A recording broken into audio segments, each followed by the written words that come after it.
All you got to do is pick a target and go for it.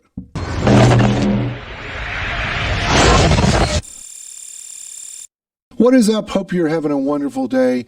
Thanks for stopping by, taking your time to watch this video. My name is Keith Wilson with Wilson Financial Advisors, here to hopefully spread a little bit of wealth of information and give you some financial tips along your financial journey.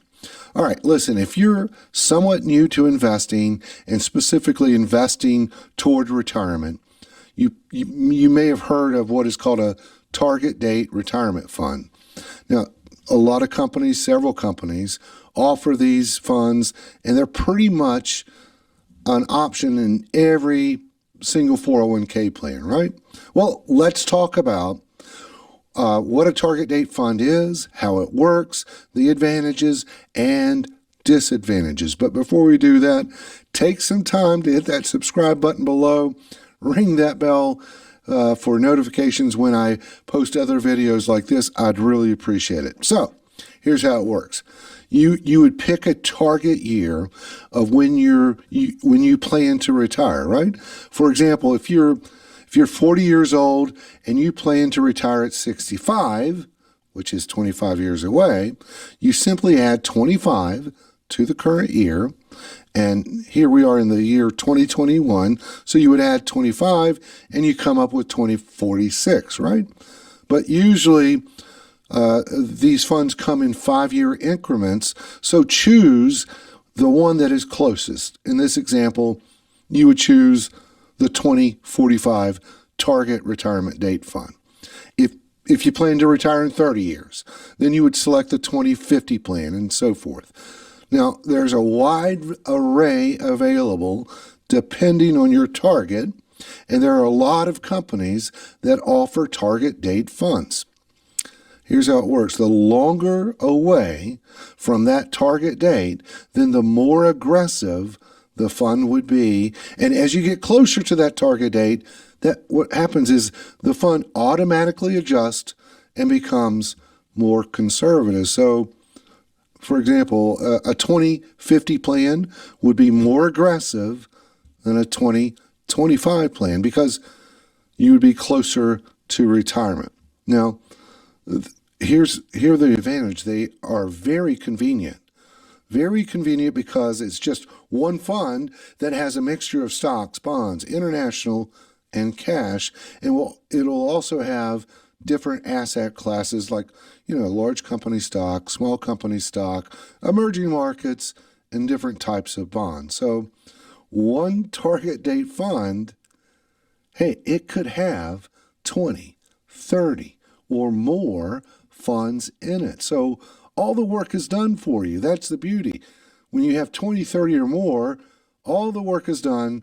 Target date funds may be a good choice if you're just starting out. Because if you just have a few $1,000s, it might be difficult to spread that out in 20 or 30 different funds, right? But there are some things to consider. First, not all target date funds are created the same.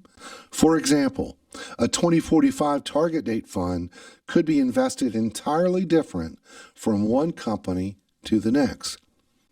I've seen some 2045 plans that will have as much as 65% risk when that retirement date is reached. And this could be really a concern if you're a retiree, or here's the thing, the opposite could be the same. Some are not as aggressive in the early years. So finding the right date fund, hey, it could be a challenge. Then there's the consider the fees charged by the fund.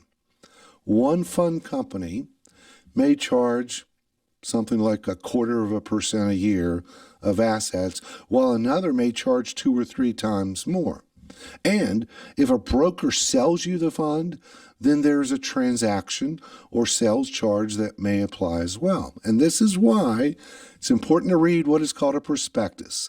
That will outline the fees and charges before you buy. Now, another disadvantage would be that each of the funds inside the target date fund hey, they're usually with the same fund company.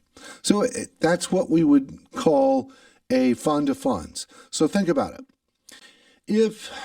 If there are 30 different type of funds within that one target date fund that is being managed by the same fund family, then you would be trusting all your assets to a single fund family. Most likely, one fund company will not have the best fund in every single category, right? I believe that target date retirement funds, hey, they're a good choice to start out with because, again, it may be difficult to spread out a few $1,000s into many different funds from many different fund families. But as your wealth grows, consider branching off into other choices. So there you have it, target date retirement funds. Hope that helps you out a lot. If you have questions about that, hit me up. I'll leave a link in the comment section below with my website. I'd love to talk to you. In the meantime, again, please subscribe, hit the bell. I would love that and appreciate it. Thanks so much. And remember to be wise with your money.